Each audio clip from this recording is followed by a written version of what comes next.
नमस्कार, मी डॉक्टर सुमेधा भोसले. मुद्द्याची गोष्ट या आमच्या चॅनलमध्ये तुमचं खूप खूप स्वागत. पहिली मालिका आहे मी आणि माझं आनंदी जीवन. आनंदी जीवन म्हणजे आनंदी शरीर आणि आनंदी मन असं म्हटलं जातं. आनंदी मन नेहमी आनंदी शरीरामध्येच वास्तव्य करतं. तर असं हे आपलं मौल्यवान शरीर सतत आनंदी ठेवण्यासाठी नक्की काय करायला हवं याविषयीचं प्रबोधन हे या चॅनलचं प्रयोजन. शरीराचं कार्य सुरळीत चालायला हवं, आरोग्याची कोणतीही तक्रार नको, आणि जर काही कुरकुर असेल तर नक्की काय करायला हवं याविषयी मार्गदर्शन घेण्यासाठी त्या त्या क्षेत्रातल्या तज्ज्ञ व्यक्तींना आपण बोलवतो. मागच्या एपिसोडमध्ये आपण डॉक्टर प्रमोद त्रिपाठींकडून डायबेटीसची माहिती घेतो आहोत. रिव्हर्सल ऑफ डायबेटीस, डायबेटीस पासून मुक्ती, अतिशय इंटरेस्टिंग आणि छान लेक्चर देतात डॉक्टर. या एपिसोडमध्ये आपण ते कंटिन्यू करणार आहोत. त्यांनी आहारातली पथ्य काय पाळायची, का पाळायची, कोणत्या प्रकारचा आहार बंद करायचा हे त्यांनी सांगितलेलं आहे. व्यायामाचं महत्व त्यांनी सांगितलेलं आहे.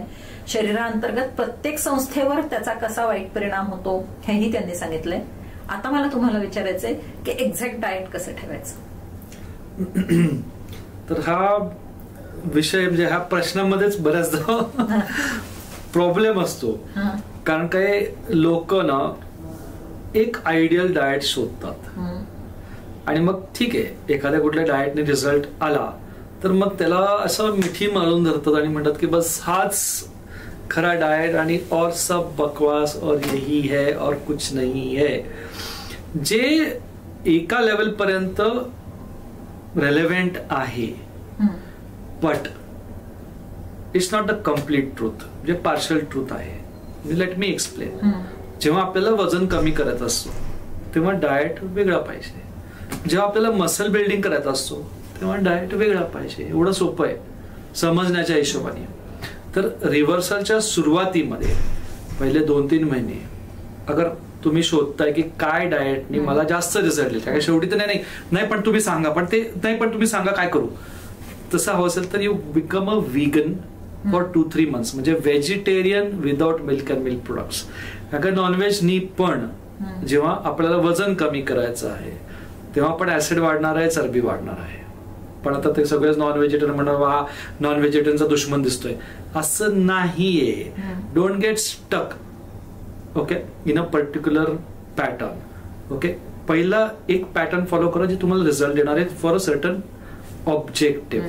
जेव्हा तुमचं ऑब्जेक्टिव्ह चेंज होईल तेव्हा तुम्ही डाएट चेंज करा. तसंच आता किडनी प्रॉब्लेम असेल किंवा युरिक ऍसिड असेल, थायरॉइड असेल तर आपल्याला डाएट चेंज करावं लागेल.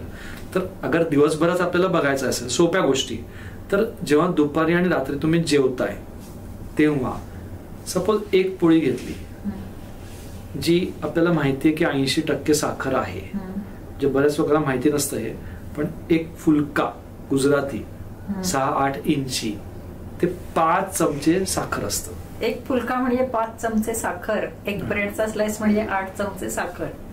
हे लक्षात ठेवायला हवं. म्हणजे आपल्या महाराष्ट्रीयन पोळी असेल अगर 50 ग्रामची तर मग ते 40 म्हणजे 8 चमचे ते पण साखर असू शकते. तर ठीक आहे, असू दे, साखर असू दे. शेवटी ब्रेनला साखरच लागणार आहे, ते नाहीतर काम नाही करणार आहे. साखर आपला शत्रू नाहीये, पण एक सजगता, एक अवेअरनेस की बाबा ओके एक पोळी घेतलीये मी जी मला पूरक आहे, मला एनर्जी देते. कारण का ते पोळीशिवाय मजा येत नाही, भाताशिवाय मजा येत नाही, समाधान होत नाही. पण त्या पोळीच्या जोडीला जे वरण पाहिजे ते व्यवस्थित 150 ml आहे का, त्याला पूरक का ते थोडंसंच आहे 50 ml 100 ml आणि पातळ काहीतरी, तेवढी डाळ आपण घेत आहोत का. कारण काय शेवटी व्हेजिटेरियन अगर असेल तर थोडंफार डाळ मधूनच आपल्याला प्रोटीन मिळणार आहे 25%. ठीक आहे, आणि त्याच्याच जोडीला हे 50% म्हणजे संपूर्ण प्लेट मधून, बाकी 50% आपण सॅलड आणि भाजी शिजवलेली जे काय आपण खात आहोत, 1-2 भाज्या असतील, कोणी सुक्की कोणी ओल्ली, जे काय गोंधळ घालायचं घाला, पण 50% माझी प्लेट व्हेजिटेबल्सनी भरलेली आणि 50% माझी प्लेट्स धान्य आणि कडधान्याने भरलेली आहे का, हे एक सिंपल टेस्ट आहे चेक करायला. आणि अगर वजन जास्त आहे आणि कमी करायचं, धान्य अजून कमी करा. म्हणजे ती 1 पोळीची अर्धी पोळी करा किंवा 2 पोळीची 1 पोळी करा किंवा 2 पोळीची 1.5 पोळी करा. आणि 2 पोळ्या घेणार तर 2 वाटी वरण, 2 वाटी भाजी, 2 वाटी सॅलड असं ठेवा. खा सगळं आणि काही काळासाठी थोडं स्ट्रिक्ट राहा, काही काळानंतर फ्लेक्सिबल व्हा. That's okay. तर असं लंच आणि डिनरचं करता येतो. आणि ब्रेकफास्ट जसं मी सांगत होतो की तुम्ही पोहा खाणार आपण कधी ना कधीतरी पोहे खाणार ना, टेस्टी एवढे असतात, मजेशीर एवढे असतात, पण नुसतं तेच खाल्ल्यापेक्षा त्याच्याबरोबर भरपूर व्हेजिटेबल्स टाकलं. आणि माझं आवडतं पोहेमध्ये व्हेजिटेबल इज गाजर. बरेच जण टाकत भरपूर गाजर टाकून खा, थोडंसं स्टीम्ड होतं ना गाजर, इतकं टेस्टी लागतं त्याच्याबरोबर. आणि थोडे स्प्राउट्स घ्या, कारण काय शेवटी तो पांढरा भात आहे, त्याने साखर खूप वाढणार आहे. आणि त्याच्यापेक्षा बेटर राहील की तुम्ही इडली, डोसा, ढोकला, अप्पे, रगडा हे डाळींपासून बनवलेलं अगर काही काळासाठी खाऊ शकले, 2-3 महिने, की थोडं डाळींचा ब्रेकफास्ट केला, थोडं स्प्राउट, थोडं डाळींचा ब्रेकफास्ट, थोडं सॅलड खाल्लं तर इट विल हेल्प यू. सकाळी सकाळी स्मूदी सुरुवात करा, चहाच्या ऐवजी स्मूदीची रेसिपी युट्यूबवरती आहे टाकलेली. संध्याकाळी थोडे बदाम अक्रोड खा, 5-10 बदाम अक्रोड सकाळी भिजवून संध्याकाळी खा, किंवा रात्री भिजवून सकाळी पाणी काढून ऑफिसला न्या आणि ऑफिसला खा ना 5 वाजता. कारण की ते नाहीतरी ते ऑफिसमध्ये काय होतं की ते 2 पोळ्या आणि एवढंच भाजी, मग तर 4 वाजता चहा पाहिजे, मग ते किक पाहिजे, कारण का ते पूरक अन्न नाही पडत, नुसतं साखर येते. आईला पण वाटतं आज त्याने एकच पोळी खाल्ली त्याचं वाईट वाटतं, पण आज त्याने चमचाभरच भाजी खाल्ली याचं वाटत नाही. आणि त्याने पोळी किती खाल्ली याच्यापेक्षा भाजी किती. माझं ते रिसर्च चालू आहे, सुगरणांच्या घरांमध्ये जास्त डायबेटिक आणि हार्ट अटॅक होतात का, याचा माझा खरंच सुप्त रिसर्च चालू आहे. आणि मी गंमत नाही करत आहे, आय एम नॉट जोकिंग. पण जर असं होत असेल तर आम्ही तुम्हाला सुगरण म्हणणार नाही. आम्ही आता सुगरणचा व्याख्या बदलली आहे की तुम्ही आहारामध्ये जास्ती फायबर्स घेत असाल, फायबरचा रोल समजावून सांगा. खूप जबरदस्त रोल आहे आता, म्हणजे काय त्याला सांगायचं आता, म्हणजे पोटातलं मायक्रोबायोम साठी ते मेन प्रीबायोटिक आहे. म्हणजे सर्वात महत्वाची गोष्ट, आपण मार्स ह्या प्लॅनेटवरती किती मोठं सैन्य पाठवलं तरी ते सैन्य तिकडे पोचल्या मरणार आहे, कारण तिकडे ऑक्सिजनच नाहीये.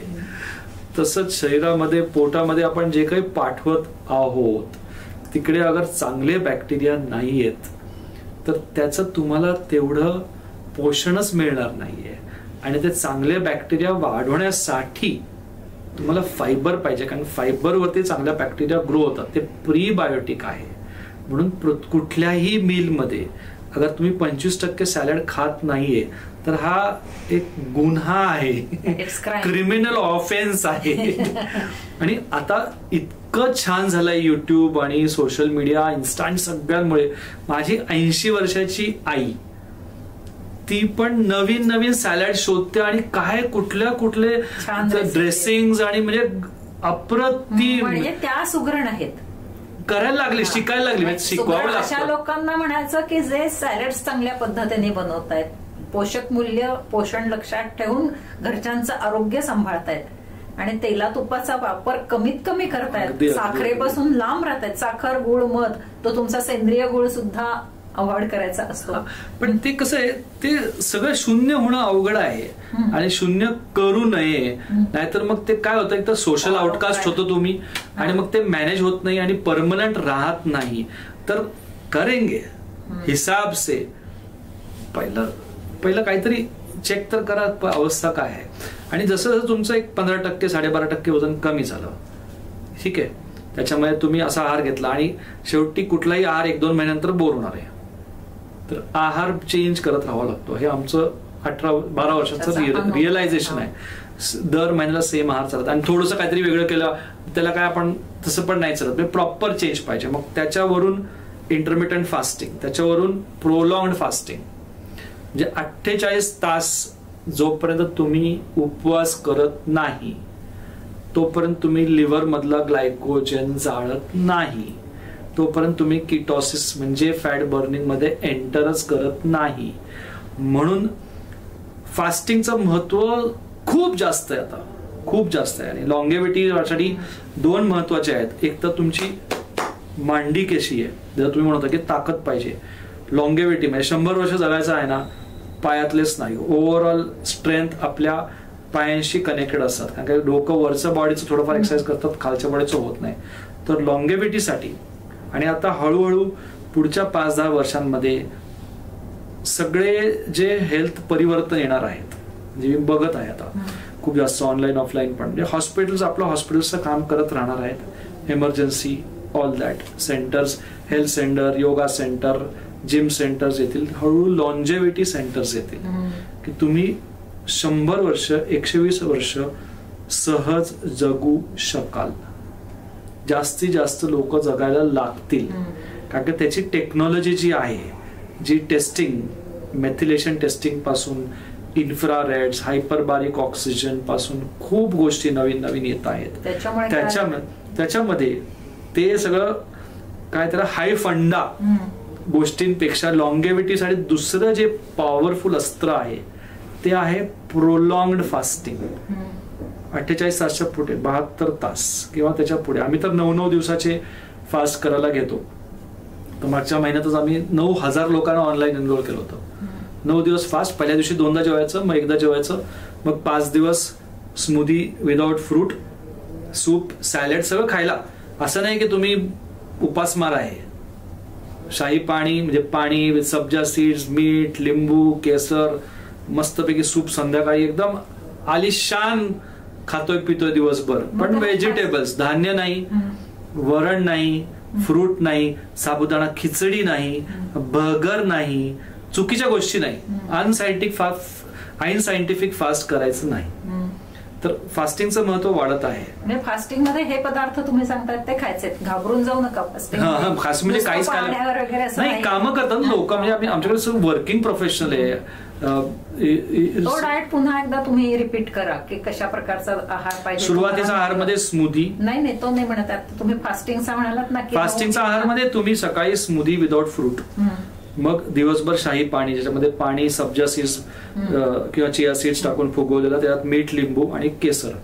केसर is a great mood elevator आणि इरिटेशन कमी करणारं आणि छान अशी गोष्ट असते. ते 15-15 मिनिटांनी पित राहायचं. आणि मग स्टीम सॅलड खा लंचच्या वेळेस. संध्याकाळी सूप सॅलड्स घ्या. नट्स घ्यायचे, थोडेफार नट्स खा, थोडे सीड्स खा. कारण की व्हेजिटेबल, नट आणि सीड्स यांनी साखर वाढत नाही. ज्यांनी साखर वाढत नाही त्यांनी इन्सुलिन वाढत नाही. आणि फास्टिंगचं गमक इन्सुलिन कमी करणं असतं. कारण की इन्सुलिन जेव्हा खूप कमी होतं, कारण की तुम्ही साखर सप्लाय नाही करता, काय ना, आपण काय करतो, आप मुझे भूख दो, मैं तुमको खाना देता हूं. म्हणजे काय की भूक लागली रे लागली की आपण त्याच्या काय म्हणतो आहारी जातो. अरे कशाला देऊ खाऊ, इथं 5 किलो जमा आहे ना, 5 किलो अगर जमा असेल तर 45,000 कॅलरी जास्त आहे. म्हणजे सहज तू 1 महिनाभर काढू शकतोस, 20-25 दिवस तर काढू शकतो, म्हणणार नाहीये. भुकेच्या आहारी नको जाऊस. पण ते फॅट ब्रेकडाऊनचे मेकॅनिझम्स आपण ऍक्टिव्हेटच होऊ देत नाही. भूक लागली की आणि खाल्लं की इन्शुलिन की पुन्हा भूक की पुन्हा खाणं, या चक्रामध्ये आपण अडकतो. पण हा जो फास्ट सांगितलेला आहे की ज्याच्यामध्ये तुम्ही स्मूदी विदाउट फ्रूट घेणार आहात, नट्स घेणार आहात, सब्जाचं पाणी घेणार आहात, तो फास्ट 1-2 दिवस महिन्यातून करायला काहीच अवघड नाही. एकदम सहज होऊ शकतो. एकदम सहज शनिवार रविवार करायचा मस्तपैकी. लिव्हरचं डिटॉक्स करण्यासाठी लिव्हर डिटॉक्स होईल.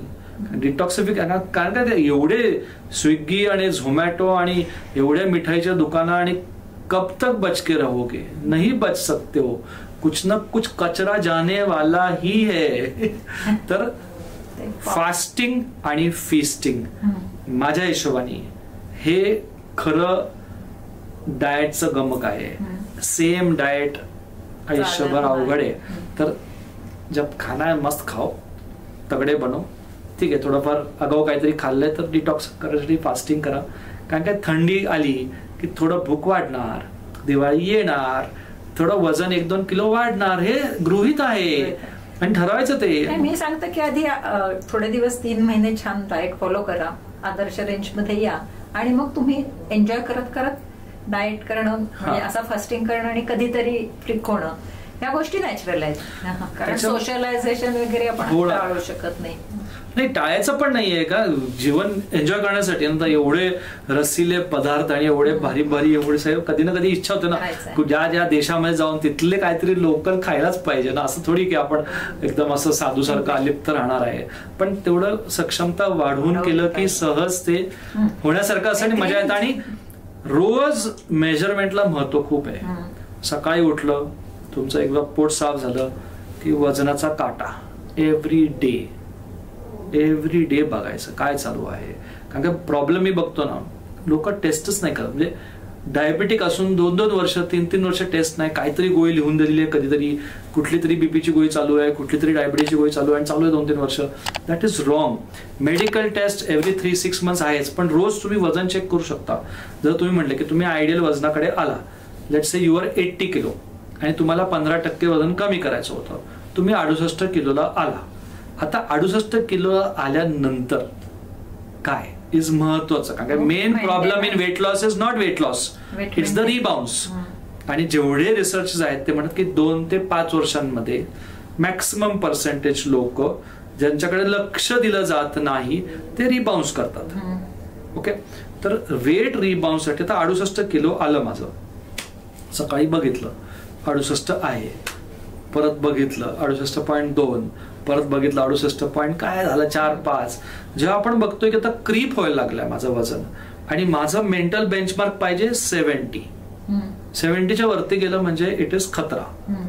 तर कळालं की नाही आता 69 झालेलं आहे, नाही जायचं, मग आपोआप डिटॉक्स करा ना. एक शनिवार रविवार काय शुक्रवारी खाल्लं ना आणि मग शनिवारी करा ना डिटॉक्स, आपलं सगळं व्यवस्थित खा, रविवारी परत खावा, व्यवस्थित जेवण करा, 48 तास होऊ द्या आणि मग कामाला लागा सोमवारपासून. काय प्रॉब्लेम काय आहे, खा पण आणि उपवास पण करा ना, दोन्ही बॅलन्स करा. वजन मेंटेन करा, कंबर मेंटेन करा, ताकद वाढवा, कपॅसिटी वाढवा, काहीतरी ऍथलेटिक अबिलिटी शोधा.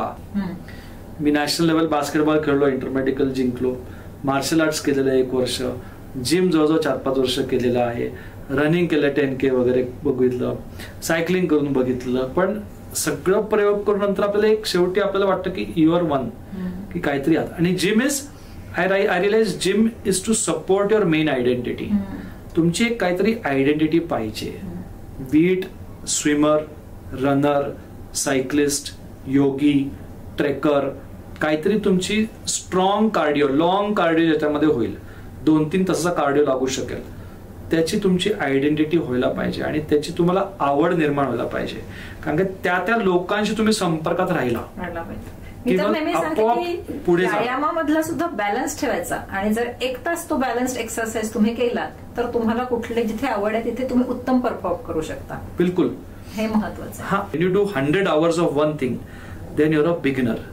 When you do 1000 hours of the same thing, then you become intermediate. And when you do 10,000 hours, then you get into mastery. Madam तुम्ही पण कधी कॅल्क्युलेट करा की तुम्ही जिम मध्ये किती तास घालवले आहेत इतक्या वर्षांमध्ये. मग त्याच्यामध्ये कळेल की तुम्ही मास्टर का आहात. कारण की मी जेव्हा मेडिटेशन वगैरे शिकवतो आपल्या वर्षभरच्या कार्यक्रमात, ते पण असतंच 4थ्या महिन्यात मेडिटेशन, स्ट्रेस रिलीज वगैरे असतं. तर तेव्हा हे रिसर्च आहे, 60 रिसर्च आर्टिकलचं रिसर्च आहे की 100 तास मेडिटेशन केलं की युअर अ बिगिनर, 1000 तास मेडिटेशन केलं की युअर इंटरमिजिएट, 12,000 त्याच्यामध्ये 12,000 आहे, 10 ते 12,000 झालं की then you become a master. हे जे आपण आता चेस बघतोय थोडा वेगळा विषय, चेस बघतोय, गुकेश आणि प्रज्ञानंद आणि मॅग्नस कार्लसन बघा, किंवा टेनिस बघा, जोविक बघा, किंवा आता विराट कोहली रिटायर्ड झालेले आहेत, त्या सगळ्यांनी ना 10,000 तास तोच कव्हर ड्राईव्ह प्रॅक्टिस केलेला आहे. ते आपल्याला लक्षात येत नाही. त्यांनी त्यांच्या आणि ते बोरिंग करायचं असतं. Exercise you have to create as a routine. त्याच्यामुळे तुम्ही क्रिएटिव्हिटी प्रोग्रेशन आणा, पण त्याचं टायमिंग तुम्ही बोरिंग करून टाकलं पाहिजे. 7:30 म्हणजे 7:30 सकाळचं, 6:30 म्हणजे 6:30 संध्याकाळ. त्याच्यामध्ये then there is no negotiation. You make बॉडीचा जो सर्कॅडियन रिदम आहे त्याचा तुम्हाला विचार करायला हवा. त्या गोष्टी केल्या पाहिजेत. एवढ्या पुढे जाण्याच्या आधी आपण सुरुवात करून जरी हे केलं तरीही आपला डायबेटीस रिव्हर्ट होणार आहे. मास्टरी हे टार्गेट असायला पाहिजे, पण बिगिनर्स लेव्हलला तरी म्हणजे 100 दिवस तरी 100 तास 100 तास आठवड्यातून 2-3 1-1 तास काढा, हरकत नाही, जाऊ दे तुमचे 9-10 महिने. पण तुमचं ते टार्गेट पाहिजे की मला हे 100 तास करायचं आहे, हे 500-1000 तास करायचं. जेव्हा तुम्ही तीच गोष्ट, आता मला रिअलाइज होतं की पुढच्या 5 वर्षांमध्ये माझी जी योगिक बॉडी होणार आहे अजून छान, I am looking forward for that. मी वाट बघ. तर मागच्या 2 वर्ष जरा लॉंग कोविडचा असर आल्यामुळे मी करू शकत नव्हतो, आता परत सुरू करतात. So you look forward to a fitter you. आणि आता जमाना हा आहे की जे 50शीत पोचले आहेत, त्यांची मुलं वाढलेली आहेत, ते त्यांच्या मार्गी लागलेले आहेत, आणि तुम्ही जे काय केलं, कष्ट केले आहेत, आणि then you can give time to yourself. कारण की युजली हे डायबिटीसचा काळ ना 40 ते 60 मधला आहे, लेडीज असो जेंट्स असो.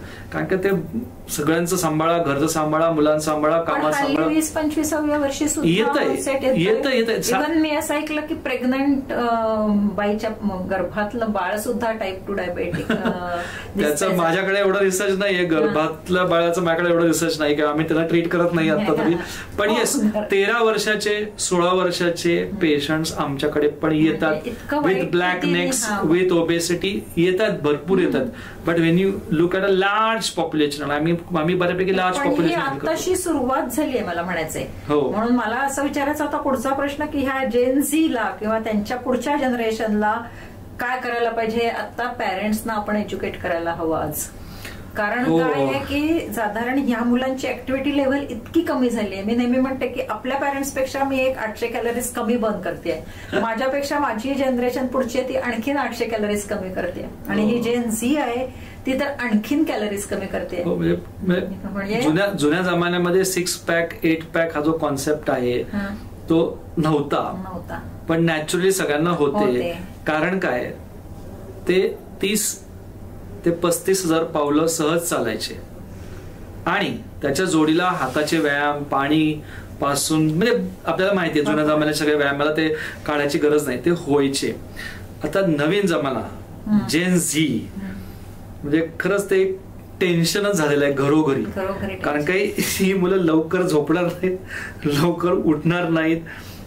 बऱ्याच टक्क्यामध्ये ऑफकोर्स बरेच जेन्झी आहेत जे खूप हेल्थ कॉन्शियस आहेत आणि एकदम गुड बॉयज गुड गर्ल्स आहेत आणि जिमला जातात आणि सगळं करतात. I am not saying that, but एक पर्सेंटेज वाढायला लागलेला आहे, आणि त्याच्यामध्ये थोडा स्ट्रेसचा पण प्रॉब्लेम आहे, सोशल एन्झायटी पण आहे, कोविडचा पण इफेक्ट आहे ज्याच्यामध्ये आयसोलेशन आलेलं आहे.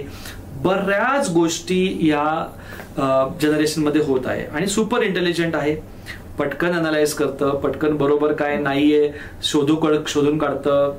बंडल ऑफ एनर्जी आहे, कपॅसिटी खूप आहे, इंटेलिजन्स खूप आहे. फक्त मला पॅरेंट्सना आता सांगायचंय की दिस इज द राईट टाइम की त्यांना ताबडतोब व्यायामाची सवय लावली पाहिजे, त्यांच्या ताबडतोब वाईट गोष्टी ज्या आहारातल्या आहेत त्या बंद केल्या पाहिजेत, आणि हे फक्त पॅरेंट्सच करू शकतात त्यांच्यामध्ये. आणि ते आत्ता केलं लहानपणापासून, म्हणजे तुम्ही म्हणालात त्याप्रमाणे गुड बॉयज आणि गुड गर्ल्स आहेत, त्या सगळ्यांनी गुड बॉयज आणि गुड गर्ल असायला पाहिजे. पण चॅलेंजिंग आहे, खूप चॅलेंजिंग आहे. मला पण 3 मुली आहेत, तर मला फेस करावं लागतं, बघावं लागतं कसं असतं ना. It's very very challenging, different आहे. फक्त एक पेरेंट्स बघू शकतात की त्यांचे मित्रमैत्रिणी कोण आहेत, पहिलं ती गोष्ट. आणि त्याच्याही पहिलं मी म्हणेल की पेरेंट्स किती व्यायाम करतात. कारण की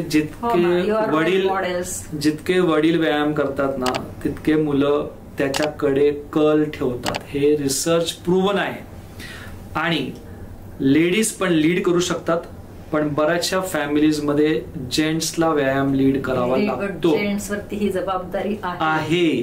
जेंट्सवरती जबाबदारी आहे की तुम्ही पोट फ्लॅट ठेवा, प्रेग्नंट बाईसारखं बाहेर येऊ नका देऊ. That's your responsibility. आणि तुम्ही व्यायाम करा, आणि त्याच्या अनुषंगाने तुमची मुलगा असो, मुली असो, तुमची बायको असो, त्याच्याबरोबर तुम्ही ट्रेक्सला जा, वीकेंडला काहीतरी, म्हणजे find out some nice ways of exercising जे काय तुमच्या फॅमिलीला एन्जॉय होतील. कारण काय जुन्या जमान्यामध्ये पण आई वडील त्यांच्या कामात होते, मुलं त्यांच्या दुनियात होती, एवढं तारतम्य नव्हतं. कारण का they used to be busy. म्हणजे आमची आई कायमच घराच्या कामामध्ये बिझी, आमचे वडील कायमच बाहेर, आम्ही काय मित्रांमध्ये हसत खेळत खिदळत, म्हणजे दिवसभर खेळ. That was how it was. That is not the situation. आता तो जमाना नाही राहिलेला आहे. आता फॅमिलीच मेन सेंटर झालेलं आहे.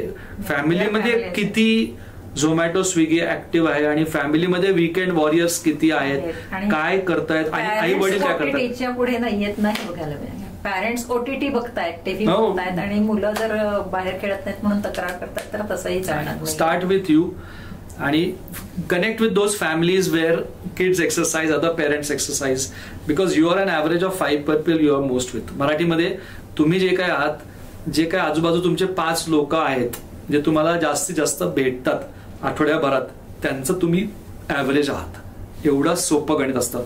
फिजिकल असो, मेंटल असो, सक्सेस असो, every अँगलनी whom are you spending time with. आणि आता त्याचं एक्सटेन्शन आहे की कुठले 5 इन्स्टा चॅनल तुमचे सबस्क्राईब आहेत आणि कुठले अनसबस्क्राईब करायचे आहेत. ओके, असं एवढं सोपं आहे. कुठले टॉप 5 फेसबुक चॅनल्स तुमचे आहेत. कारण की अगर सारखंच तुम्ही खाण्याकडे जाता तर सारखं तेच येणार आहे वरती. आणि इतके इंटेलिजंट आहेत अल्गोरिदम्स यांचे आणि इतके एंटायसिंग आहेत त्यांच्या मार्केटिंग आणि कम्युनिकेशन की ते बळी पडणारच. अरे Pramod, you haven't visited this for a long time, this is so nice, have it, असं त्यांचे मेसेजिंग आणि इतकं क्यूट येतं ना. तर मला तर ते काही दिसतच नाही, कारण माझ्या इन्स्टा चॅनल वरती ते सगळं फीड मला कायम लॉंगेविटी आणि हेच सगळं दिसत असतं. कारण मी जे सबस्क्राईब करणार, फॉलो करणार तेच मला फीड्स येणार आहेत. तर पहिले फिजिकल ऑफलाईन जगत एक्झिस्टंट आहे आणि ते छान होऊ शकतं जेव्हा आपण बाहेर पडू आणि टीम गेम्स खेळू, बास्केटबॉल खेळू, व्हॉलीबॉल खेळू. मुलांमध्ये ते होत नाहीये. They are not playing team games. Team games are very powerful. Offline थोडंसं वाढवा, connect parents, starting with parents and with kids. आणि मग ऑनलाईन जे काय आहे त्याच्यामध्ये थोडी सॅनिटी आणा, जेणेकरून तुम्ही जास्त ट्रिगर नाही होणार. कारण की ट्रिगरिंग एवढं अनकॉन्शियस आहे की आपण तिकडं जात आहोत कळत न कळत.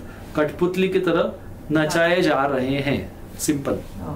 आपले सगळे रिमोट्स त्यांच्या हातात आहेत. हो, हे लक्षात ठेवायचं. त्यांच्या म्हणजे आपल्याच प्लेजर आणि पेन मध्ये आहेत. तिकडे जेनसी कडून पुन्हा आपल्या जनरेशन कडे. मला जरा ग्लुटेन फ्री डाएट बद्दल माहिती हवी होती.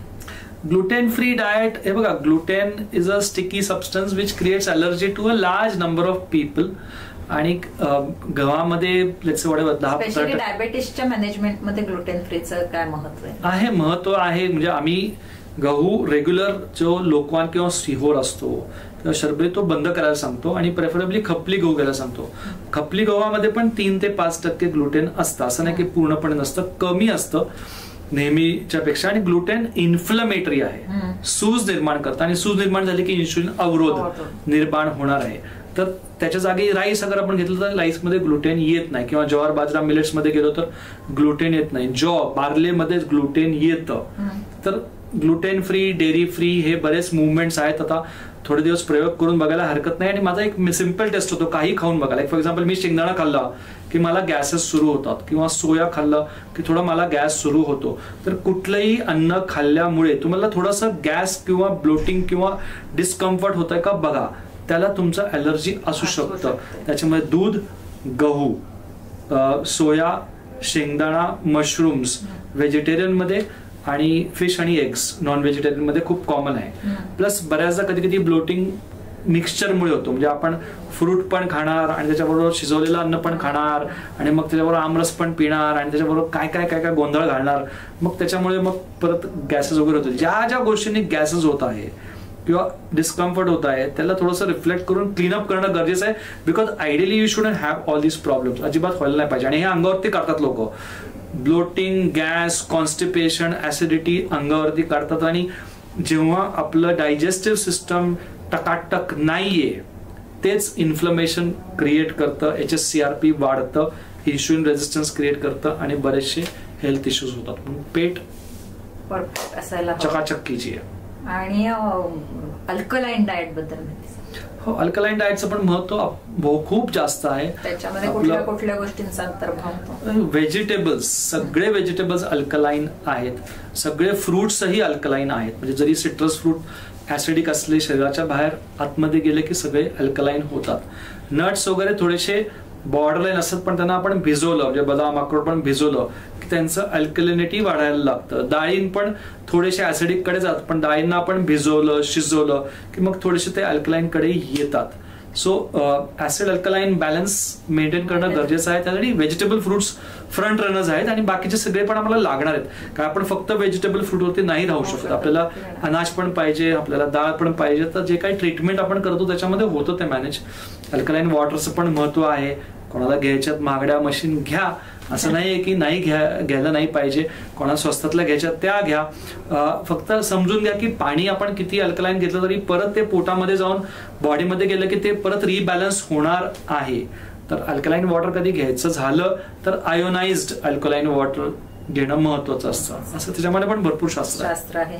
पण लक्षात ठेवायची गोष्ट अशी आहे की डायबेटीस, ओबेसिटी, थायरॉइड ह्या सगळ्या गोष्टी आहेत त्या इन्फ्लमेटरी डिसऑर्डरमुळे, म्हणजे चुकीचा आहार घेतलाय, तुम्हाला गॅसेस होत आहेत, ढकार येत आहेत आणि त्याच्याकडे आपण दुर्लक्ष करतोय, खरं तर त्या शरीराने दिलेलं इंडिकेशन आहे. आणि मग ही ओबेसिटी ही जास्ती खाणं आणि कमी कॅलरीज बर्न करणं हे केवळ तेवढं एक कारण नाहीये डायबिटीसचं, तर तुमच्या शरीरातली पीएच बदलते तुमच्या चुकीच्या आहारामुळे. त्यामुळे आपल्याला आहार नियंत्रण करायचंय आणि त्यासाठी डॉक्टरांनी आपल्याला इतक्या महत्वाच्या टिप्स दिलेल्या आहेत. अजून तुम्हाला विचारायचं होतं की डायबेटीसचा हल्ली नवीन टेस्ट निघाल्यात, ती एक महत्वाची टेस्ट तुम्हाला सगळ्यांना आपण सांगूया की पॅचेस लावतात की कंटिन्युअस, म्हणजे ते तुम्हाला त्याच्यातून कळू शकतं की अमुक एक खाल्लं अन्न की तुमचा इन्शुलिनचा सर्ज वाढलाय, म्हणजे उद्यापासून तुम्ही ते बंद करू शकता. साखरेचा सर्ज, त्या टेस्ट बद्दल समजावून सांगा. सीजीएम आपलं कंटिन्युअस ग्लुकोज मॉनिटरिंगचे पॅचेस असतात 14 दिवसांचे, चांगलं असतात. काही काळासाठी कळायला की बाबा मला कुठल्या अन्नाने आणि किती खाल्ल्याने साखर माझी सर्ज होत आहे. थोडं 20 पॉईंट करेक्शन असतं, बऱ्याचदा ते कमी दाखवतो, तेवढं लक्ष ठेवावं लागतं. पण ते सर्वस्व नाहीये, म्हणजे ते एस्पेशली ज्यांच्या गोळ्या जास्त आहेत, इन्शुलिन जास्त आहे, फ्लक्च्युएशन जास्त आहे, त्यांना महत्व आहे. बाकी जनरल लाईफमध्ये अगर क्युरिओसिटी असेल तर करून घेऊ शकतात. More important test is fasting insulin test. उपाशीपोटी तुमचं इन्शुलिनची पातळी किती आहे रक्तामधली, ती 2.6 to 6च्या मध्ये पाहिजे, 4-5च्या आसपास. आणि ती हमखास प्रत्येक फॅमिलीमध्ये सगळ्यांची 10च्या वरती असते. आणि त्याच्यावरती आमचा नेक्स्ट रिसर्च पेपर आहे, होणार आहे पब्लिश. कारण काय, आत्ता जेव्हा तुम्ही लॅब टेस्ट करता फास्टिंग इन्सुलिन, त्याच्यामध्ये 2.6 to 25 नॉर्मल सांगितलं जातं आणि ते आम्ही चॅलेंज करतोय मागचे 12 वर्ष. आणि शक्यतो आता पुढच्या 2 वर्षात ते चेंज होईल आणि रिपोर्टवरती लिहून येईल की 2.6 to 5 or 6 इज आयडियल. खरं उलट सांगितलं जातं हल्ली की डायबेटीस म्हणजे 110च्या वरती असले तरी चालते, हा स्कॅम आहे. त्याबद्दल एक सांगा लोकांना. ते काय ते लोक असं थोडं फेमस होण्यासाठी आणि काहीतरी ते काय म्हणतात की 200 साखर पण नॉर्मल आहे आणि 8 पण, त्याच्या बरेच मी काउंटर व्हिडिओ टाकलेले आहेत आणि क्लॅरिफिकेशन दिलेत. पण हे समजून घ्या की 2.5 to 5 किंवा 6 पर्यंत आयडियल ठेवणं. 6 ते 10 मध्ये इनिशियल इन्शुलिन रेझिस्टन्स आहे आणि 10च्या वरती सिग्निफिकंट इन्शुलिन रेझिस्टन्स आहे. हे प्रत्येक लॅबनी आता त्याच्या इंटरप्रिटेशन मध्ये टाकणं गरजेचं आहे. आणि त्यासाठी थोडं आमचं फोकस आणून आम्ही आता त्या हिशोबाने रिसर्च पब्लिश करतोय, जेणेकरून जनजागृती वाढेल. नाहीतर काय होतं, लोक भ्रमात राहतात, अरे माझं 15 आहे इन्शुलिन आणि लॅब सांगते नॉर्मल आहे आणि माझं HbA1c चांगलं आहे 5.6, काही प्रॉब्लेमच नाही. अरे बाबा मध्ये 5.6 15 इन्शुलिन म्हणजे 3 पट इन्शुलिन बनवून तू 5.6 आणतोय. बघ पुढच्या वर्षी काय होतं, पुढच्या वर्षी 5.9 होतो. त्याच्यात मी प्री डायबेटिक आहे ना, मला काय प्रॉब्लेम आहे. प्री डायबेटिक म्हणजे जास्त प्रॉब्लेम नसतो. आणि तू पोट बघ तुझं किती आहे, असू दे ना, पण मी प्री डायबेटिक, मला काही जास्त प्रॉब्लेम नाहीये. आणि अजून 1 वर्ष वाढ बघ, मग ते आता 2-3 वर्षात एकदम 9 पर्यंत HbA1c मग जागा होतो. ते जागा अगर जेव्हा तुझं 15 इन्शुलिन आणि 5.6 HbA1c होतो तेव्हा झालं असतं तर लवकर सुधारलं असतं. HbA1c बरोबर फास्टिंग इन्शुलिन करायला हवं आणि ते 2.5 to 5 मध्येच असायला पाहिजे.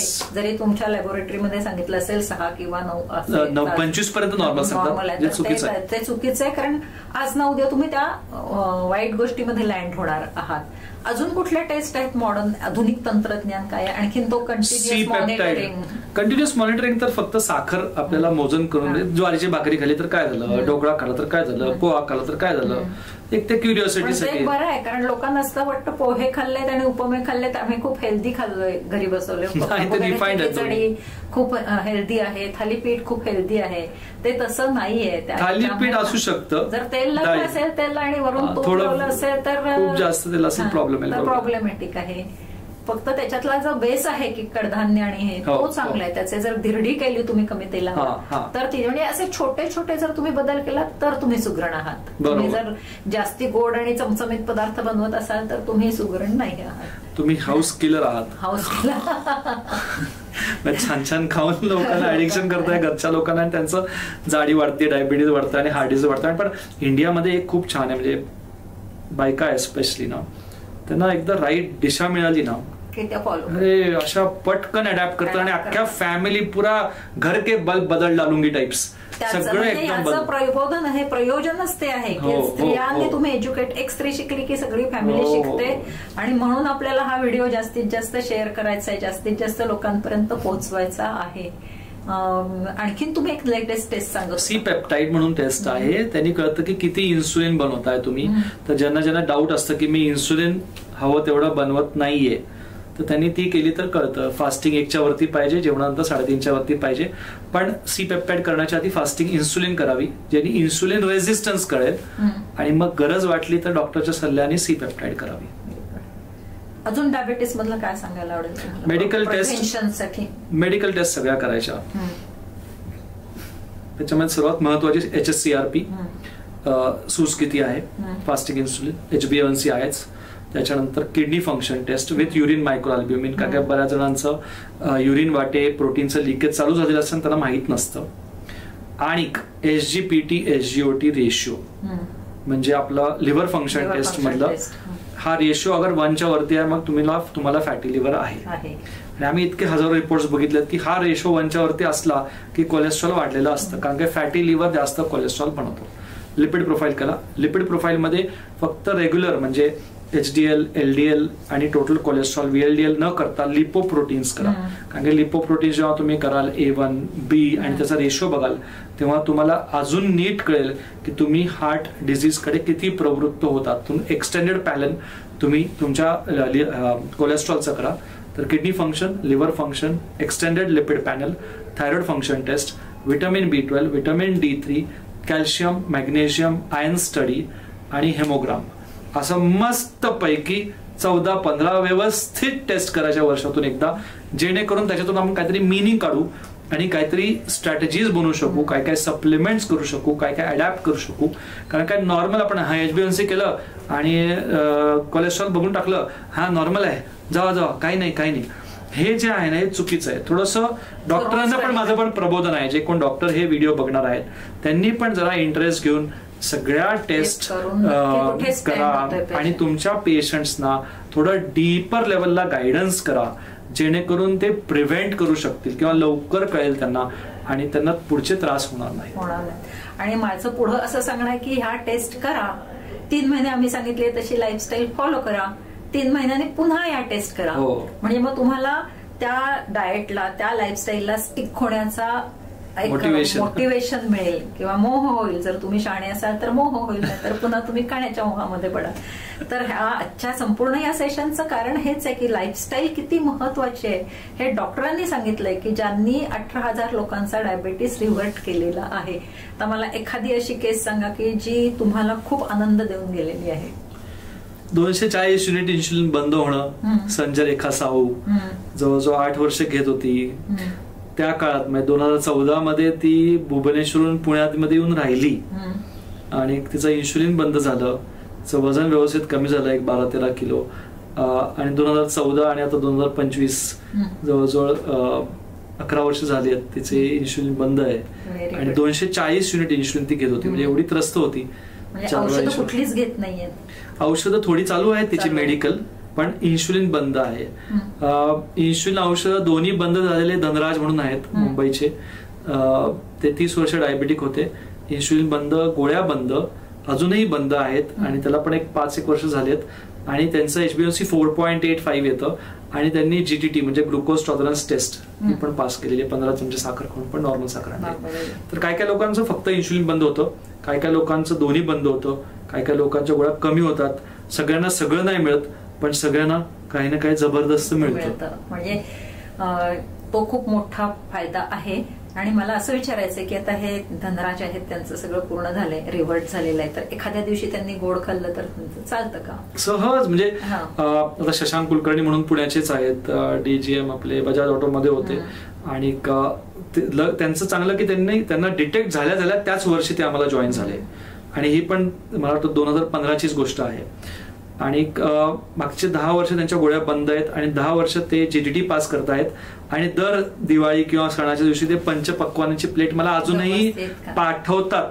बासुंदी, जिलबी, सगळं पुरणपोळी व्यवस्थित खाऊन सर 122, सर 118 असं रेकॉर्डिंग पण ह्याला रिव्हर्सल ऑफ डायबेटीस म्हणायचं, की तुम्ही तुमच्या औषधांपासून मुक्त झाल्यानंतर व्यवस्थित तुम्ही खाऊ शकता. याचा अर्थ खात राहायचे असं नाही, बॅक टू द नॉर्मल जायला वेळ लागत नाही. कारण हे वेट लॉस किंवा डायबेटीस मधून रिव्हर्ट झाल्यानंतर जर तुम्ही चुकीचं वागलात तर ते दुप्पट वेगाने वाढतं. माझ्याकडे एक अशी क्लायंट आलेली होती की डायबेटीस रिव्हर्ट होऊन 5 वर्ष झालेली होती. मग तिने दुसऱ्या वर्षी केक खाल्ला बर्थडेला, मधून मधून खायला लागली आणि हळूहळू ती पुन्हा लँड व्हायला लागली होती डायबेटीसमध्ये.